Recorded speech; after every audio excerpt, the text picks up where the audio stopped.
Bonjour et bienvenue pour cette 5e émission de la tournée des tiers-lieux. Nous sommes cette fois-ci à Grasse, dans un tiers-lieu qui s'appelle Tétris, qui occupe un ancien couvent à Sainte-Marthe, en plein cœur du centre-ville. C'est une étape qui a pour thème la complexité, également l'apprentissage en intelligence collective dans une dynamique d'éducation populaire. Et nous allons, à l'issue de cette émission, comme à chaque étape, animer une table ronde avec les acteurs économiques du territoire, les associations, acteurs de l'ESS et également le tiers-lieu Tétris, évidemment, qui va participer à cette rencontre. On va tout de suite aborder quelques sujets autour de ce tiers-lieu et avoir quelques témoignages également d'acteurs du territoire.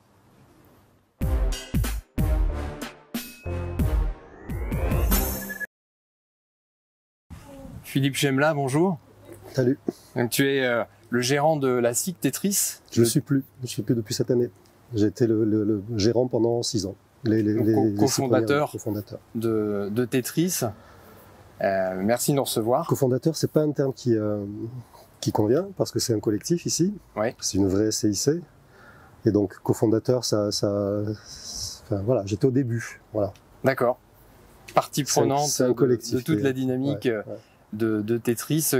Donc merci de nous recevoir avec plaisir. Dans ce tiers-lieu. Et c'est combien de personnes au total l'écosystème de Tétris au quotidien? Sur le site, sur Sainte-Marthe, c'est 25 salariés actuellement, une quinzaine de services civiques, de jeunes volontaires en service civique, plus des bénévoles. On est en jauge basse, on est à 70-80 personnes sur le site tous les jours. Ouais. Et juste pour se projeter en termes de superficie, de nombre de bâtiments, ça représente à peu près quoi? Sainte-Marthe, c'est 9700 mètres carrés. Ouais. Et en gros, 3 tiers. Un tiers de bâti, 1500 mètres carrés utilisables. Un tiers de cours. Et un tiers de terrain. Et alors c'est un lieu qui est chargé d'histoire. Ouais. C'est un lieu qui nous accueille dans son histoire. Ouais. Alors justement, l'ADN du lieu, est-ce que tu peux nous en parler? Et puis ce rapport justement qui est entretenu entre la SIC Tétris et puis ce lieu qui justement vous y accueille. Alors, c'est un site qui est devenu un monastère au XVIIIe siècle. Donc, une congrégation religieuse de femmes, qui est toujours propriétaire. C'était une donation, comme ça se faisait beaucoup. Et c'est un site dont la destination a toujours été l'éducation et la protection. Alors, lorsque c'était la congrégation, c'était l'éducation et la protection des enfants et des jeunes femmes. C'est ensuite de rester une école primaire catholique pendant une 40aine d'années, je crois, quelque chose comme ça. Voilà. Et puis nous, le projet s'y intègre parfaitement bien. Enfin, en tout cas, c'est pas nous qui l'avons dit, ce sont les sœurs elles-mêmes. Parce qu'on a d'abord un projet pédagogique. Ici, c'est d'abord et avant tout de la pédagogie. Ici, c'est un ensemble de plateaux techniques, pédagogiques qui s'entrelacent. Qui montre aussi la complexité de la réalité. C'est aussi pour permettre de percevoir ça. Et la protection, on va se la péter, on va dire que c'est la protection de la planète. Voilà, il y a toujours cette dimension de préservation, d'attention portée à l'autre. Et le site, ce qu'il nous a apporté depuis qu'on est ici, c'est une ouverture de notre regard au vivant autre qu'humain. Voilà, et qui est venu, véritablement alimenter, réalimenter, renouveler, ressourcer l'approche qu'on pouvait avoir développée jusque-là. Et tu parlais de pédagogie, donc chaque activité est faite ensemble avec un objectif pédagogique, plus que la finalité de chaque projet, c'est finalement le faire ensemble et l'apprentissage qui est derrière, qui est important? Il y a de la pédagogie dès qu'on essaye de réfléchir à quelque chose. Si on veut que les choses puissent se faire ensemble, il faut commencer par tenter de construire une culture commune, qui n'est pas le minimum d'asymétrie, de façon à ce qu'il puisse effectivement y avoir un collectif et que ce collectif puisse, en coopérant, avancer. Voilà, on dispose d'un certain nombre d'outils qui nous sont propres, dont des outils issus de la recherche, mais pas uniquement. Et c'est ça, c'est ce qui nous permet de construire, de construire les projets. Et parmi les projets, est-ce qu'on peut en citer un qui permettrait d'illustrer la méthode qui est mise en place ici, dans cette dimension d'approche du complexe et d'apprentissage? Le site lui-même, hein. Le site lui-même, ce que représente aujourd'hui cette forme de tiers-lieu, cette façon de faire tiers-lieu. Ouais. Voilà. C'est le meilleur exemple que je puisse donner. Sinon, ici, on est sur le jardin des simples. Eh bien, le jardin des simples, c'est aussi comprendre la terre, c'est comprendre le vivant dans le sol, c'est apprendre un peu de biologie, et puis ensuite tous les gestes de la culture. Et puis ensuite, qu'est-ce qu'on peut faire avec ces herbes, quelle tisane, pourquoi, etc. Mais avant on est même sur un technosol, hein, Ouais. voilà. Et donc avant d'en arriver là, on se pose et on utilise nos outils, on réfléchit qu'est-ce qui pourrait s'imaginer ici, en laissant les choses vivre leur vie aussi. Ça ressemble pas du tout à ce qu'on avait imaginé au départ. Ouais. Pas du tout. Et tant mieux. Par contre, on en retire un certain nombre de choses qui peuvent être dupliquées ailleurs. Voilà. En fait, des technosols, on en a 5 ou 6 sortes ici sur le site. Et ça nous permet de pouvoir transmettre ça pour récupérer des sols ailleurs sur le territoire et pas que. Ça, en échangeant avec différentes personnes dans l'équipe, c'est quelque chose qui est revenu souvent, le fait que la finalité du projet n'était pas forcément prédéterminée, ou en tout cas quand il y avait un objectif défini, celui qui était atteint pouvait varier justement chemin faisant au fur et à mesure de la découverte et du collectif. Non, c'est pas les finalités. Les finalités, elles sont claires. Les finalités, on les a posées. Tetris, ça veut dire transition écologique territoriale par la recherche et l'innovation sociale. On dit pourquoi on est là, ce qu'on veut faire, comment on veut le faire. Ça, c'est nos finalités. Ouais. C'est le résultat qui n'est pas très important. L'attention est portée sur la façon de faire, sur les pratiques, sur le chemin. Et puis le résultat, il sera ce qu'il sera. Et effectivement, les résultats peuvent être sensiblement différents de ceux qu'on pensait viser au départ. Pas très grave. Les principaux axes de tous les projets qui sont portés ici, on parlait hier d'économie circulaire. Est-ce que tu peux un petit peu nous redéfinir quels sont les axes prioritaires qui sont portés ici?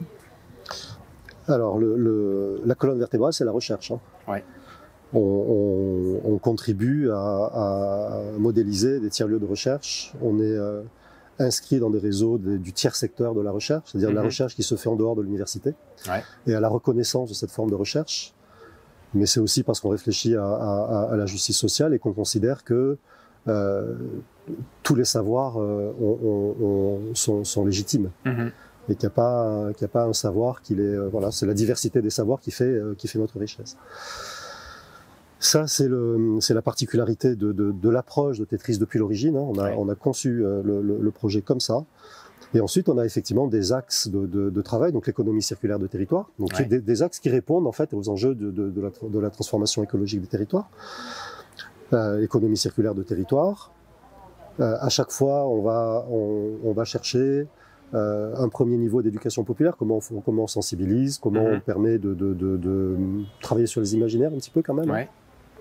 Et puis ensuite le travail en collectif, et puis éventuellement des projets qui maturent et puis qui peuvent conduire à la création d'activités. Et donc sur ces axes, on a l'économie circulaire de territoire, on a les mobilités, donc en termes de mobilité, en termes de déplacement, promotion du vélo, hein, que vous avez vu, de la marche, de l'utilisation des transports en commun. Ouais. C'est pour ça qu'il y a autant d'affichage à l'entrée du tiers-lieu. Mais ce sont aussi les mobilités cognitives. Donc la formation ici, elle est centrale. Ouais.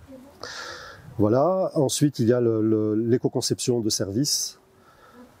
Alors on parle là, nous, depuis l'économie solidaire, et donc l'éco-conception de services, et comment on peut, et ça rejoint peut-être le thème de la discussion tout à l'heure, comment on peut collectivement, sur un territoire, coproduire, co-construire des réponses à un certain nombre d'enjeux. Qui adresse aussi bien les entreprises que les habitants, voilà, en termes de gestion des déchets, d'essayer d'avoir, au moins de réfléchir ces impacts. Ça veut pas dire qu'on arrive à les réduire, parce que voilà, mais déjà y réfléchir et essayer d'être meilleur en termes d'organisation, c'est déjà ça. Voilà. Le quatrième axe, c'est le numérique. Donc, pour nous, le numérique, c'est du numérique à forte utilité sociale. Hein. Voilà, on fait pas le numérique pour le numérique parce que c'est bien, parce que c'est porteur, etc. Donc, on a une partie inclusion numérique très développée, et puis une partie R&D aussi qui aujourd'hui est en train de trouver sa place dans différents réseaux internationaux. C'est la particularité d'une approche par l'économie solidaire, des enjeux du numérique, quand on se contente pas de faire de l'inclusion. Et le dernier axe, ce sont les solidarités. Voilà. Solidarité locale, solidarité internationale, solidarité intergénérationnelle, voilà. C'était pas un axe qui avait été déterminé au départ, mais c'est celui qui a émergé, mais en définitive, il était contenu dans tous les autres, quoi. Voilà. Il a juste gagné en visibilité. Et les acteurs économiques qui sont sur le territoire, les entreprises, est-ce qu'il y a des liens étroits qui sont créés, développés autour de projets? On ne peut pas dire qu'il y ait des liens étroits, ce serait mentir. On porte un pôle territorial de coopération économique depuis plusieurs années, et donc on fait tous de notre mieux pour que tout ça soit possible. Voilà. Mais franchement, les entreprises, pour moi, ça veut rien dire. Parce qu'en définitive, à chaque fois que des choses se produisent, elles se produisent parce que des personnes se rencontrent. Alors chacune va parler depuis un endroit, mais c'est d'abord parce que des personnes se rencontrent que des choses sont possibles. Les entreprises, qu'est-ce que ça a à voir un artisan avec Tournaire, une entreprise de 2 salariés, une entreprise de 1000 employés. C'est pas organisé pareil, ça poursuit pas les mêmes objectifs, ça n'a pas la même puissance. Non. Les choses se font parce que des personnes se rencontrent. Tout à l'heure, tu avais Jacques Olivier, là. On a fait des choses ensemble parce que c'est Jacques Olivier et que c'était Geneviève et Philippe et Marie et on a créé ensemble une association qui existe sur le site depuis voilà, c'est le réseau Teddy et qui travaille sur le reconditionnement du matériel informatique. Voilà, mais c'est parce qu'il y a eu des rencontres interpersonnelles. Toujours. Vous allez interviewer Jacques Pain aussi. C'est pareil. C'est pas le club des entrepreneurs et Tetris. C'est les personnes qui animent le club des entrepreneurs et les personnes qui animent la dynamique collective autour de Tetris. Et puis parce qu'on a tous envie d'être utiles. On a tous envie d'être utiles au sens large, qu'on essaye de pousser des choses. Alors ça pousse plus ou moins loin. Voilà. On peut dire qu'on y met tous de la bonne volonté. Ok. Et juste un dernier sujet, c'est le rapport au vivant. Je sais que c'est un sujet qui est central ici. Le rapport au vivant, comment, selon toi, et là je dirais que c'est presque une question personnelle, comment faire évoluer le rapport au vivant aujourd'hui par rapport à tous les enjeux qui ont été cristallisés avec la crise sanitaire? Il y a une sorte d'alignement des planètes. Tout le monde se pose aujourd'hui à peu près au même moment des questions du rapport au sens, du rapport au vivant. Comment tu abordes cette question-là? Alors l'aborder collectivement, alors je peux répondre comment l'aborder collectivement, et après je peux répondre comment je l'ai abordé moi individuellement. Collectivement, on l'aborde par la recherche. Collectivement, on l'aborde par ce qu'apportent les anthropologues, ce qu'apportent Philippe Descola, Baptiste Morisot, l'écoféminisme, les études postcolonialistes. Je suis désolé pour les gros mots, mais c'est ce qui fait notre culture. C'est comment on porte des critiques pour effectivement tenter d'imaginer des bouts de solutions aux enjeux globalement du développement durable. Enfin, sans en parler des différentes crises. La Covid, c'était annoncé, quoi. C'est une catastrophe annoncée. On sait depuis des années qu'en déforestant, en étant, en ne prenant pas soin, voilà, en ne prenant pas soin, que quelque chose allait nous tomber sur le coin du nez. Il faut souhaiter que ce soit la dernière. Mmh. Voilà. Et donc ce rapport, donc on a ces apports de la recherche, ces apports de la culture. On essaye de comprendre, on essaye de l'intégrer, on essaye de déguiser notre sensibilité. Au bout du compte, c'est ça. Hein. Ce site nous le permet.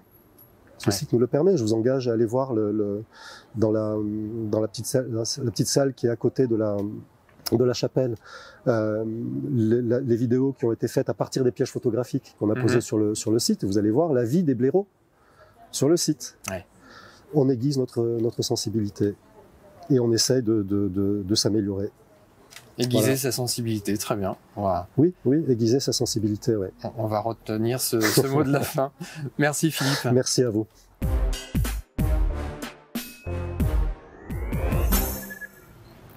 Jacques Pin, bonjour. Bonjour.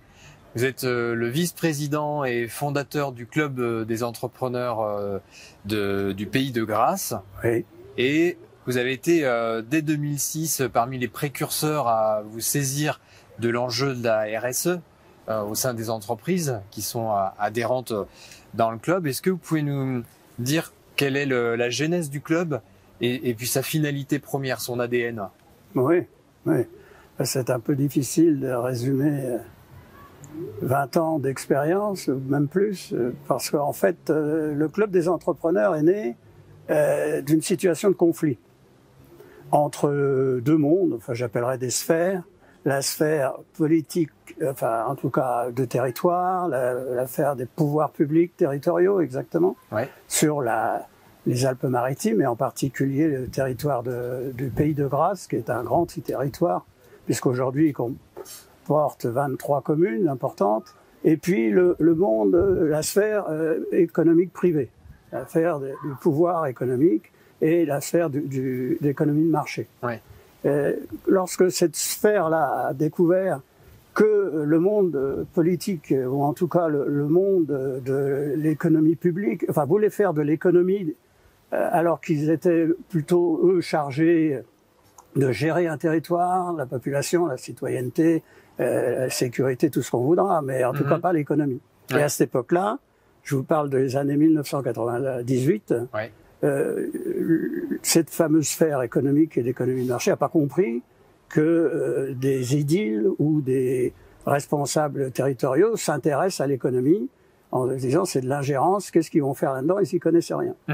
Donc plutôt que de rester dans une attitude de conflictuelle et d'affrontement, on a pensé un certain nombre, peu, puisque c'était un peu utopique ou original à l'époque, de trouver un moyen et un terrain neutre pour permettre des liens et surtout un dialogue entre les deux mondes. Oui. Et à partir de là, on a créé le Club des entrepreneurs avec une petite trentaine de chefs d'entreprise, pas beaucoup de grands leaders, des grands classiques de la région. Par exemple, toute l'industrie de la filière des parfums, qui était plutôt bien installés confortablement dans leur milieu et ne voyaient pas très bien des liens possibles.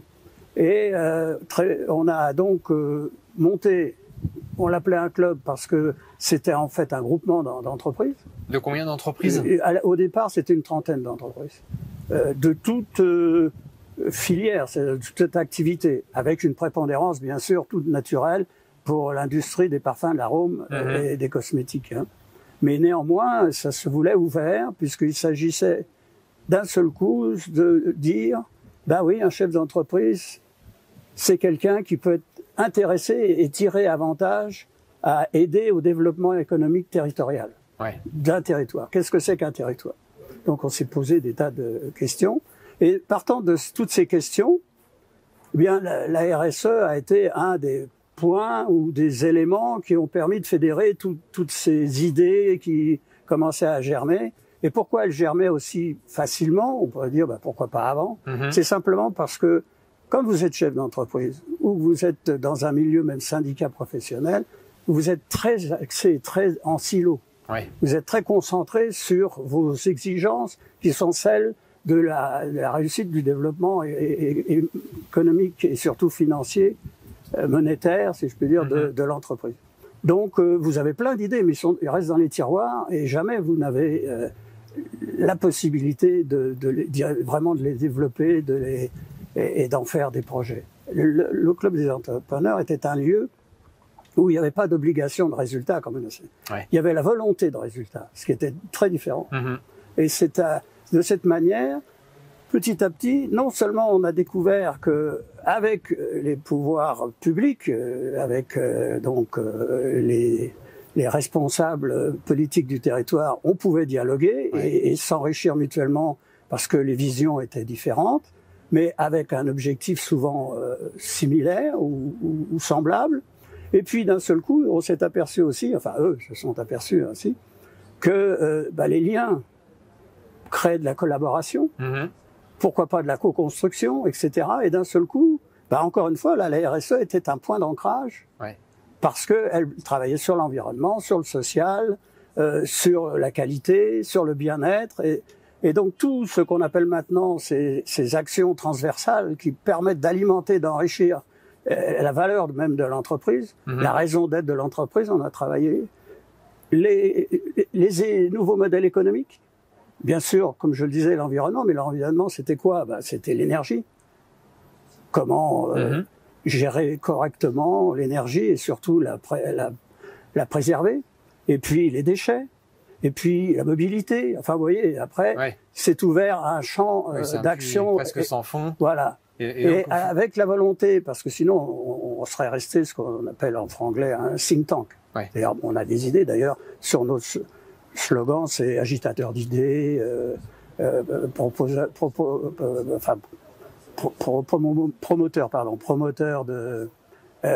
d'action ou de. Mais non, en fait, ce qu'on a voulu faire, c'est à partir d'une idée commune, en faire un projet collectif et collaboratif. Ensuite, à l'amener à terme dans une réalisation concrète. Donc, ça a été, par exemple, un plan de déplacement inter-entreprise qui, adossé à la ville ou en tout cas au territoire, a donné des modifications des transports en commun pour que les actifs puissent accéder aux transports en commun pour aller sur le lieu de travail, ce qui n'était pas du tout perçu. Pour parler du syndicat des transports du Pays de Grâce, c'était les scolaires, éventuellement les touristes, pourquoi pas les retraités, mais il n'y avait pas de notion, même pas de réflexion sur les attentes des actifs. Voilà un exemple, et j'en ai plein d'autres. Oui, c'est ça. En préparant cet échange, vous m'avez raconté un certain nombre d'initiatives qui ont été extrêmement nombreuses au fil des années. Là, le thème de cette étape de la tournée des tiers-lieux, c'est la complexité. C'est vraiment cette complexité que vous avez embrassée depuis des années pour aller au fond des sujets dans toute leur diversité, leur imbrication. Donc ça a donné plein de dispositifs. Le dispositif qui, sur toutes ces expérimentations, est le plus, pour vous, personnellement, le plus marquant, le plus significatif en termes d'impact, ce serait lequel? C'est en fait la découverte du savoir-être ensemble, du savoir créer, d'oser de l'innovation. En fait, la capacité de ces entrepreneurs comme des pouvoirs publics, pour les appeler comme ça, d'oser ensemble aller plus loin, réfléchir à l'avenir, c'est-à-dire être prescripteur. Et pas juste en situation d'autodéfense d'un bastion qui est soit leur entreprise ou leur marché du jour, ou soit politiquement en fonction des élections, par exemple. Et là, d'un seul coup, cet espace permettait à tous ces gens-là de se libérer.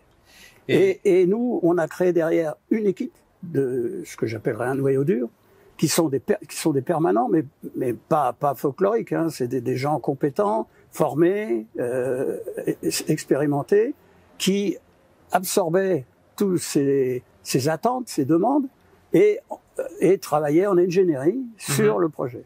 Oui, ça c'est vraiment et la prise de conscience et le savoir-faire qui a été élaboré.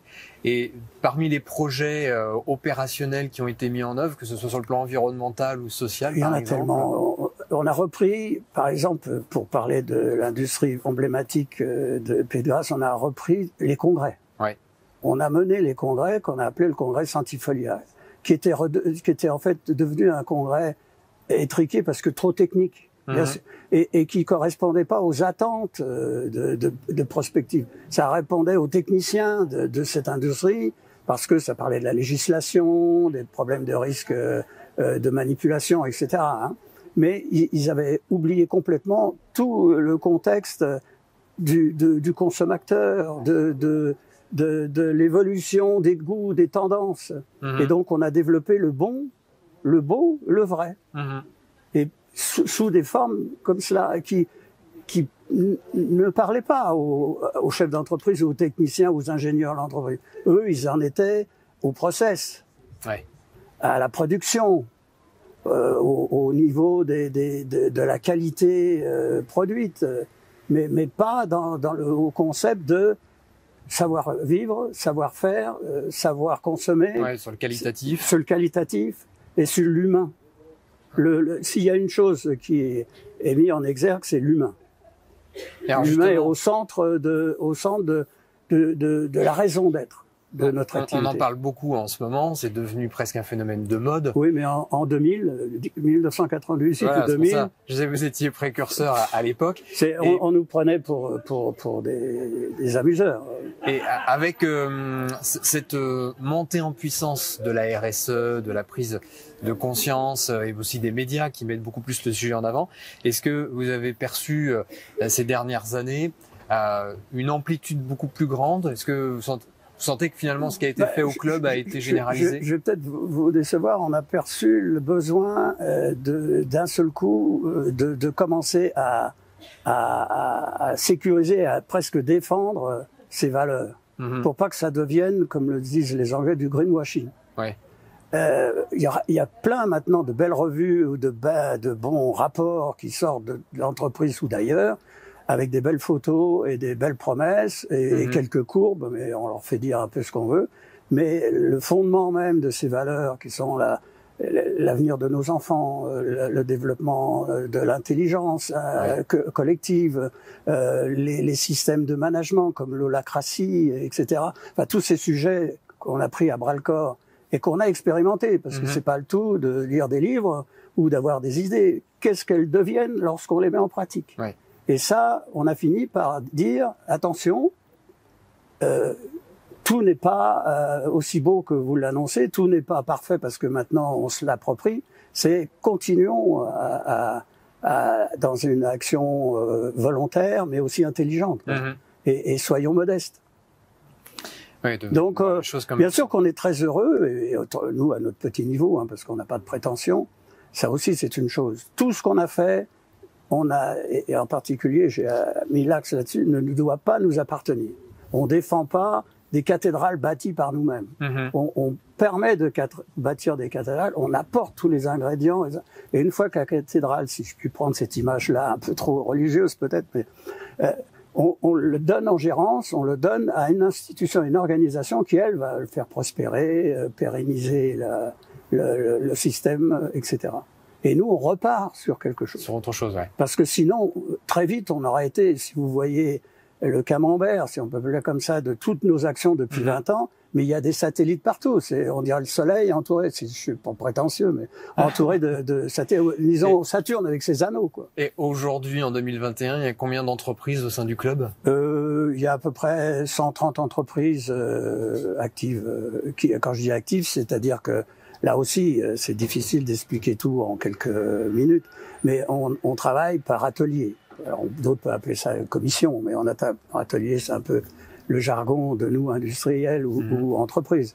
Et chaque atelier va attirer, fédérer temporairement, provisoirement, des chefs d'entreprise ou leurs collaborateurs pour porter un projet et l'amener à terme. Ouais. On a fait, par exemple, des MAM. Ça n'existait pas. Qu'est-ce que veut dire MAM? C'est maison d'assistance maternelle. lorsqu'on a voulu aider les entreprises qui disaient « Ah oui, mais nous, nos collaborateurs, les crèches, les problèmes, etc. » Je ne vais pas rentrer dans le détail.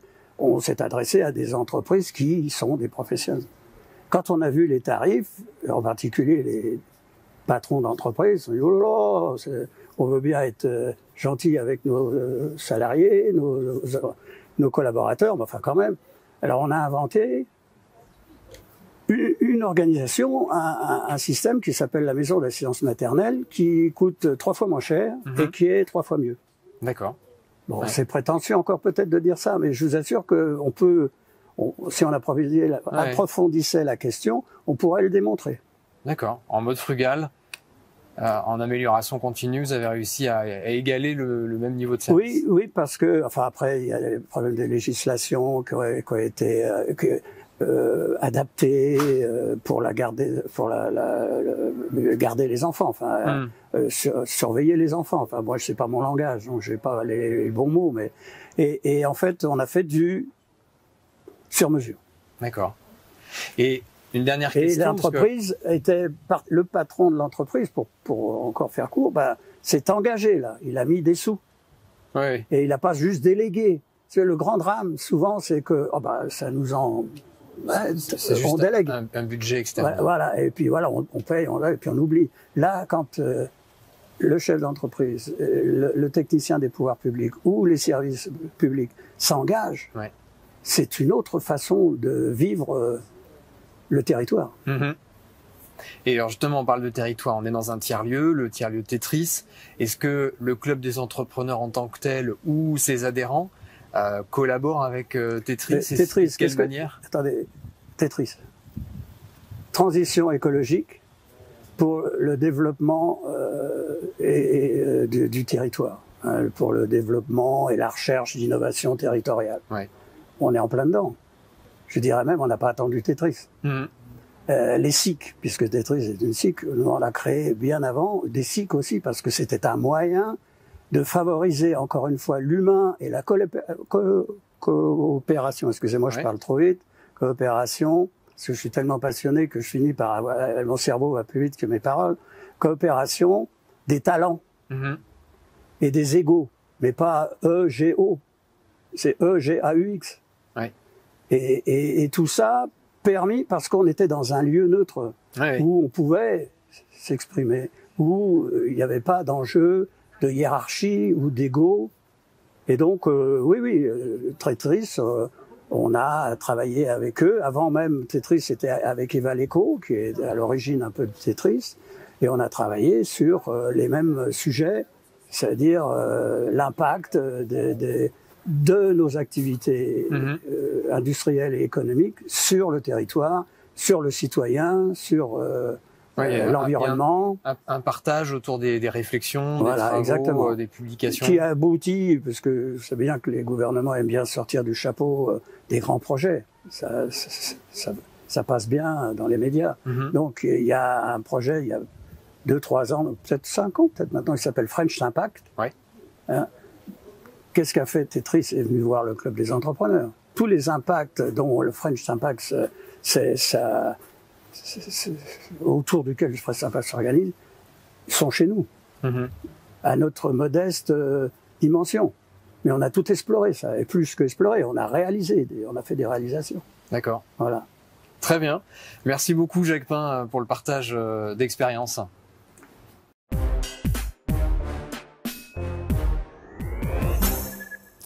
Marité Béchu, bonjour. Bonjour. Tu es responsable de projet au Club des entrepreneurs de Grasse. C'est ça. Et donc, on l'a vu avec Jacques Pain tout à l'heure, il y a beaucoup de projets au Club des entrepreneurs. Donc, l'idée, ensemble, c'est de pouvoir évoquer notamment 2 dispositifs, à savoir d'abord Grasse Expertise dans le domaine du parfum. Est-ce que tu peux nous expliquer en quoi consiste la marque et le projet ? Alors, je vais essayer d'être rapide. Donc, Grasse Expertise, c'est une marque collective et territoriale qui fédère les 4 filières d'excellence de notre territoire, à savoir parfumerie, arômes, cosmétiques et santé bien-être. D'accord. Alors, Jacquemin a dû vous l'expliquer. Le Club des entrepreneurs, pour revenir un peu à l'origine de la création de la marque, le club a été créé en 98, fourmi d'idées. C'est pas simplement un club business où on échange des cartes de visite. Ouais. Il y a vraiment une forte connotation territoriale où les chefs d'entreprise sont là pour faire des choses pour le territoire, par le territoire, avec le territoire. C'est vraiment des sujets de réflexion, ils se mettent ensemble et ils échangent. Et notamment, 2013-2014, ils se disent, en sujet de réflexion, qu'est-ce qu'on pourrait faire pour préserver notre savoir-faire particulier sur notre territoire, à savoir, quelque part, la plante à parfum et tous les savoir-faire liés à la parfumerie. Et donc, ils se sont mis autour de la table, et notamment les fleurs d'exception du Pays de Grasse, qui étaient présents autour de la table, se sont dit, ben ouais, c'est bien, la plante à parfum, super, sauf que on n'est plus beaucoup, parce que ça n'avait plus trop le vent en poupe, le naturel à cette époque-là.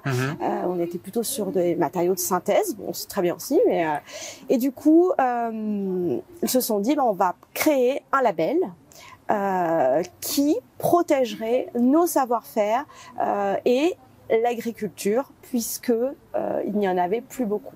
Ouais. Alors, un label, c'est décerné par l'État, donc on ne pouvait pas créer un label, d'où l'idée de créer cette marque territoriale avec des critères particuliers où les entreprises, quand elles adhèrent à cette marque, elles doivent être situées sur le territoire géographique de Grasse Expertise. Donc c'est une zone qui va à peu près du Var, le fleuve, jusque dans le Var. C'est la zone historique et c'est la zone d'ailleurs qui a été reprise pour l'indication géographique absolue Pays de Grasse qui a été obtenue par les fleurs d'exception du Pays de Grasse en 2021. Il faut contribuer au rayonnement des savoir-faire ancestraux, faire vivre l'écosystème et soutenir dans les effets, je précise, l'agriculture, les producteurs de la plante à parfum aromatique et médicinale. Alors, quand je dis soutenir dans les effets, c'est comment? Donc, il y a plusieurs façons. Ou bien les entreprises qui adhèrent sont, par leur métier, achètent directement de la plante à parfum aux producteurs. Donc, ben là, c'est réglé, elle les fait vivre. Ou bien il y a la possibilité de faire un don au fonds de dotation des fleurs d'exception du Pays de Grasse. Pourquoi aux fleurs? Parce que c'est la seule association qui réunit en fait les agriculteurs sur le territoire. Donc le fonds de dotation c'est défiscalisable et ça permet notamment de faire vivre l'aromatique Fab Lab, qui est un outil extraordinaire, qui est un lieu d'échange où on aide les jeunes agriculteurs à s'installer, où on travaille sur des plantes anciennes, où il y a des personnes, des anciens agriculteurs qui viennent pour faire de la transmission aux jeunes, voilà. Et, ou bien il peut y avoir des contrats de recherche et développement pour étudier de nouvelles plantes, du mécénat de compétences aussi, où on peut donner des heures pour peut-être créer un parfum, et puis les fleurs d'exception pourront le vendre pour pouvoir récupérer de l'argent pour notamment financer des choses à l'aromatique Fab Lab. Ou bien encore, qu'est-ce qu'il peut y avoir? Ou bien si on a un terrain de plusieurs hectares et qu'on ne sait pas à quoi en faire, on peut donner gratuitement, le céder, du foncier. Tous les coûts sont permis exactement, pour soutenir. Que les jeunes s'installent. Le fonds de dotation, à quel niveau de financement aujourd'hui? Alors, le fonds de dotation, alors moi je peux vous parler des dons des mécènes qui ont été faits, notamment des mécènes de Grasse Expertise. Donc l'année dernière, ça s'élevait autour de 35 000 €. D'accord. Voilà, c'est le chiffre que j'ai en tête. Et donc l'autre dispositif dont on souhaitait parler aujourd'hui, c'est l'alimentation durable en entreprise. Comment ça se conçoit? Alors, toujours pareil, vous voyez le club fourmi d'idées et lors d'une réunion de co-développement, certains se sont dit qu'est-ce qu'on pourrait faire pour que nos salariés mangent plus sain, plus local, plus bio dans nos entreprises. Donc du coup, cette question a commencé à émerger et on s'est rapproché de la mairie de Montsartou parce que la mairie de Montsartou est vraiment un niveau d'excellence et d'expertise dans ce domaine qui est extrêmement élevé puisqu'ils sont 100% bio pour toutes leurs écoles.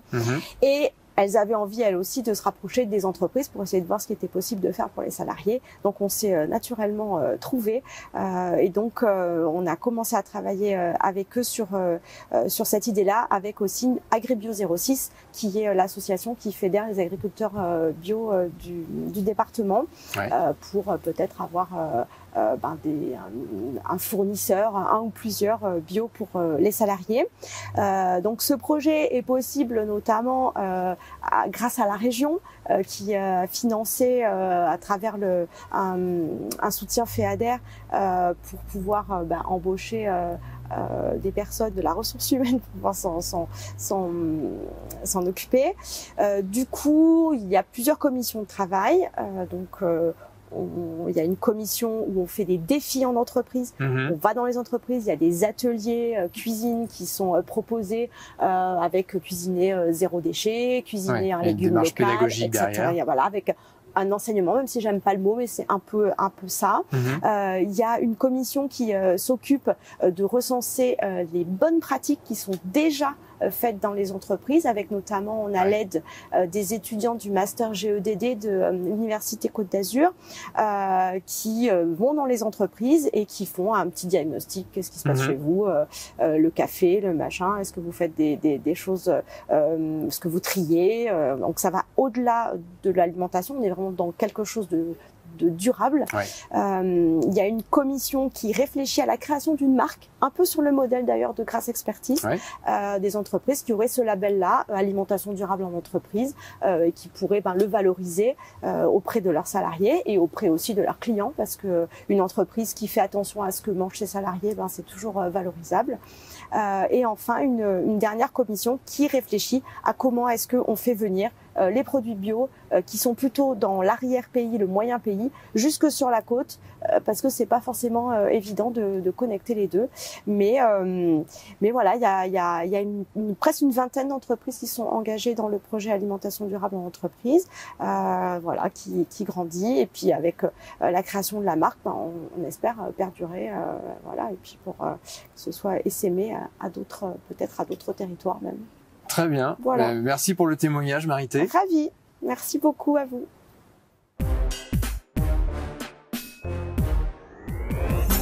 Jacques-Olivier Piednoir, bonjour. Bonjour. Vous dirigez l'entreprise Cadence. Oui, c'est ça. À Sophia Antipolis. À Sophia Antipolis. Et vous êtes dans le secteur du logiciel pour les puces électroniques. Voilà, alors on est en amont en fait de toute l'industrie électronique, c'est-à-dire qu'on développe des logiciels qui sont utilisés par les concepteurs des puces. Donc on les vend à Apple, Samsung, enfin toute l'électronique que vous avez, les appareils photo, il y a l'électronique dedans. Et c'est conçu avec les logiciels Cadence. Enfin, on est deux dans le domaine, on est deux leaders, donc c'est conçu par l'un des deux ou les deux. Donc en fait, on est à la base de toute cette industrie et de toute cette transition numérique. Vous êtes omniprésent. Voilà. mais on ne voit pas, quoi. Parce que, en fait, justement, on est très en amont, quoi. L'enjeu de la transition pour une entreprise comme Cadence, comment c'est abordé à la fois au niveau du cœur d'activité, parce qu'on sait que l'électronique est impactée à la fois par les matériaux et puis aussi par les questions de consommation énergétique. Ça, c'est la première question. Puis la deuxième sera plus sur l'aspect humain et aspiration, savoir comment vous avez vu évoluer au sein de l'entreprise ces questionnements. Alors sur l'aspect de l'écosystème, je pense qu'on s'est rendu compte dans les 2 dernières années que la dématérialisation, la virtualisation, ça a permis de continuer à faire tourner l'économie dans un domaine où, dans un moment où tout le monde devait rester chez lui. On s'est rendu compte aussi que ça a économisé des tonnes de CO2. C'était plutôt du subi que du choisi. Mais la virtualisation, par exemple, les réunions sur Zoom ou sur WebEx ou quel que soit le logiciel. Dans l'industrie de la haute technologie, on en faisait déjà beaucoup. Parce que par exemple, moi je suis basé à Sophia Antipolis, mais j'ai des équipes en Écosse, en Inde, aux États-Unis, et on se réunissait déjà beaucoup à travers de la vidéo. Mais on faisait des voyages aussi. On faisait beaucoup de voyages. Depuis 1 an et demi, on n'en fait plus. Je suis toujours en télétravail. Et donc, on a dû économiser des milliers de tonnes de CO2 puisqu'on est 8000 employés dans le monde. On est 50 à Sofia. Oui, il y a un effet multiplicateur. Et c'est valable pour toute l'industrie de l'électronique. La Silicon Valley, qui va de San Francisco à San José, c'est 80 km d'entreprise. L'année dernière, c'était vide, quoi. C'était célèbre pour ses embouteillages, mais c'était vide. Donc, c'était sublime, mais on s'est rendu compte que, en fin de compte, on pouvait travailler sans dépenser autant de CO2 et qu'au cœur de cette transition, il y avait toute l'électronique qui nous permettait de faire ça. Ouais. Alors ça, c'est la bonne nouvelle, mais il y a des mauvaises nouvelles. La mauvaise nouvelle, c'est que c'est pas gratuit, même si c'est virtuel. Alors c'est difficile d'avoir des chiffres parce qu'on passe par des tonnes de serveurs, mais à peu près, pour vous donner une idée, 1 heure de Zoom, on va prendre Zoom, 1 heure de Zoom, c'est 1 kilo de CO2. D'accord. Si vous prenez l'avion pour aller à la même réunion, ça va être 30 kilos, quoi. Donc, mais c'est pas gratuit. Et quand vous faites du Zoom, il vaut mieux pas mettre la vidéo. Il faut, par exemple, laisser la vidéo à celui qui parle, ou pour montrer quelque chose. Mais faire du Zoom avec 10 personnes qui sont en vidéo pour avoir juste leurs petits icônes, c'est pas une bonne idée.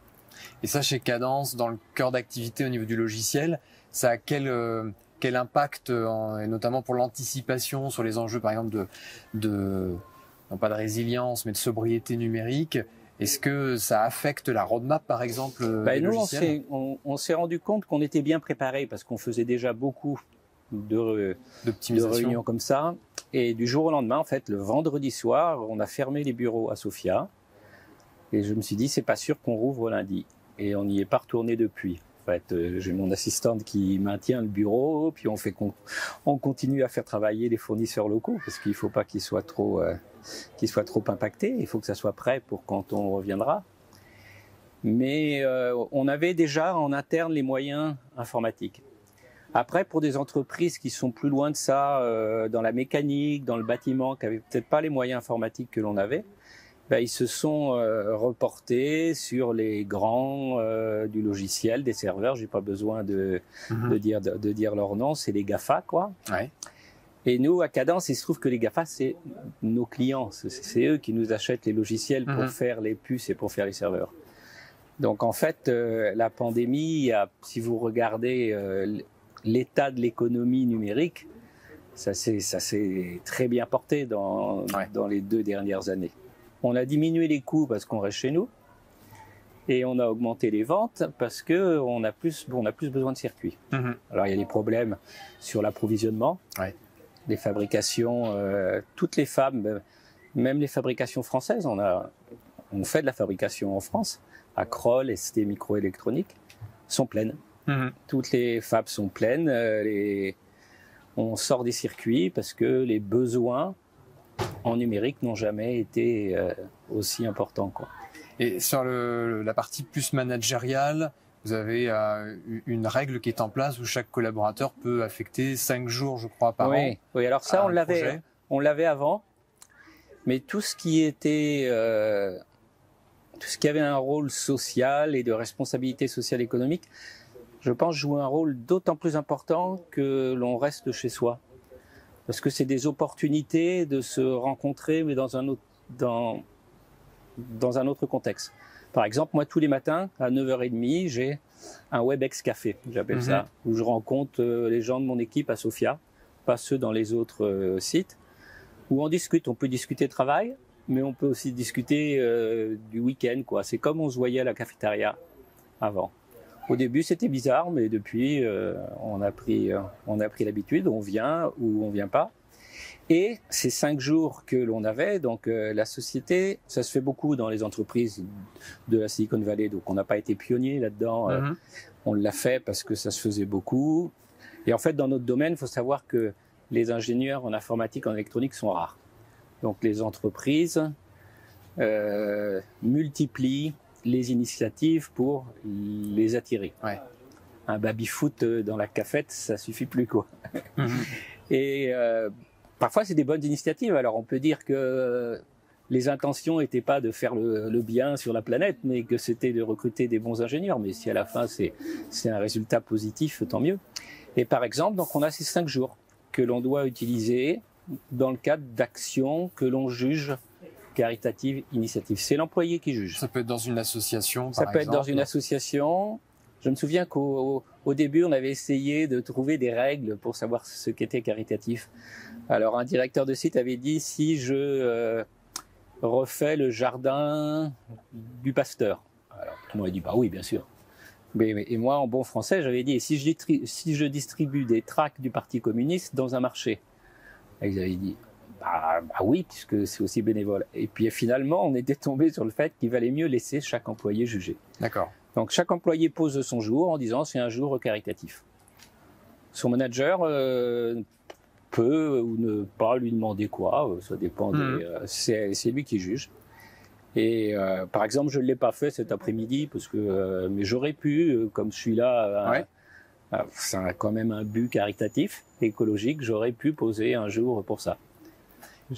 Et ces 5 jours aujourd'hui, ils sont pris dans quelle proportion à l'échelle des équipes? Il y a des gens qui sont très très moteurs. C'est pour ça que je voulais que Anne, avec qui je travaille, vienne cet après-midi, mais elle est en vacances. Anne, à chaque fois qu'il y a une catastrophe dans le coin, là on a eu récemment la vallée de la Roya, de la Vésubie, elle y va. Elle mobilise du temps. Elle mobilise du temps, elle nettoie, elle emmène 2 ou 3 ingénieurs avec elle, elle est très très moteur. D'accord. Et il y en a qui sont comme ça. Il y a d'autres gens qui s'en servent pas. Et en fait, sur 50 employés, une grande majorité de gens ne se servent pas de ces 5 jours. Et ça me rappelle ce que m'avait dit Hugues Presti, qui était le président d'une association Rencontre africaine qui faisait venir des jeunes enfants qui avaient des problèmes au cœur pour qu'ils soient opérés au centre cardio-thoracique à Monaco. Il m'avait dit, les gens sont bons, ce qui est surprenant, puisque d'habitude on a l'impression, mais on leur donne pas l'opportunité de le montrer. Et c'était vrai parce que ce Hugues Presti était arrivé dans mon bureau avec un catalogue de tous les enfants qui avaient besoin d'une opération. C'était dans le cadre de ces opérations caritatives. Et puis je me suis retrouvé embarqué là-dedans et on a hébergé chez nous 7 à 8 enfants pendant une dizaine d'années. Et en fait, ces 5 jours caritatifs, c'est bien, mais il faut en plus que dans l'entreprise, ça peut être le comité d'entreprise, ça peut être une personne bien motivée, ça peut être n'importe qui, il faut qu'il y ait des gens qui apportent des idées. Parce que les informaticiens, surtout, nous on n'a que des informaticiens et les geeks, c'est les geeks quoi. Ils restent dans leur zone de confort. Et la zone de confort, souvent, c'est d'être assis devant l'ordinateur. Les opportunités viennent pas forcément naturellement. Ils vont pas les chercher. Alors, il faut leur apporter des opportunités. Et c'est pour ça que ces initiatives, d'avoir 5 jours de solidarité, c'est bien. Mais il faut en plus des gens moteurs qui leur apportent ces opportunités. Est-ce qu'il y a justement, avec un lieu comme Tetris, des ponts qui sont faits? Parce que à Tetris, c'est énormément d'actions possibles. Alors ça s'est fait avant que Tetris existe. Au début de Tetris. Je crois que le nom Tetris existait, mais le tiers-lieu n'existait pas. Devait y avoir un changement dans la législation européenne où les entreprises devaient suivre le matériel informatique dont elles se débarrassaient. Puis on s'était dit, s'il y a ce changement de loi, du coup, les entreprises, au lieu de mettre ça à la benne et de récupérer le cuivre que les matériaux, vont avoir à cœur de recycler l'ordinateur qui marche plus assez pour leurs besoins d'entreprise, mais qui ont quand même que 3 ans, 4-5 ans, quoi, qui marcherait suffisamment pour surfer le web, faire les devoirs d'un élève. Et on s'était dit, on va aller chercher les ordinateurs dans les entreprises qui nous paieront pour ça. Et on avait mis au point avec Geneviève une association qui faisait ça. Ça a marché quelque temps et la loi européenne n'a pas passée ou n'a pas été appliquée. Donc les entreprises pouvaient toujours se débarrasser gratuitement des ordinateurs. Donc c'était difficile de les faire payer pour ça.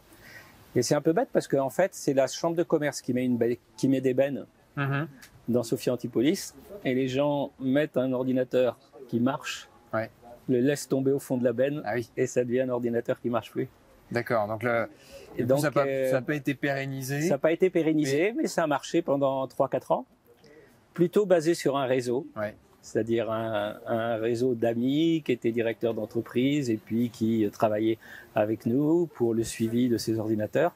Mais ça n'a pas été pérennisé parce qu'on n'a pas réussi à monter en échelle. On avait des plans que les 10 000 entreprises de Sophia Antipolis allaient recycler leur ordinateur à travers l'association. Donc finalement, il y a aujourd'hui un volume de jours inexploité qui pourrait peut-être faire l'objet de discussions avec Tetris. Tout à fait, mais il y a plein d'autres activités. On a par exemple dans mon entreprise quelqu'un qui est très motivé par le vélo électrique. Et les vélos électriques, c'est bien. Pour les ingénieurs, c'est facile d'accès parce que même si c'est cher, ils ont les moyens. Mais c'est pas facile d'accès pour tous et toutes. Donc, de faire des ateliers de reconditionnement ou d'électrification de vélos, je pense que ça l'intéresserait. D'ailleurs, il avait pris des jours pour faire un rallye en Amérique du Sud pour des voitures électriques. Et il avait été posé des bornes de recharge électrique qui avaient été faites par une start-up à Sofia. Donc, il y avait une combinaison de jours caritatifs, d'innovation et de création d'entreprise. Bon, ça tombe bien parce qu'on va retrouver Geneviève qui est la co-gérante de Tetris sur une table ronde dans un instant et on pourra peut-être trouver des nouvelles opportunités de collaboration. Merci bien. Merci Jacques-Olivier. Merci.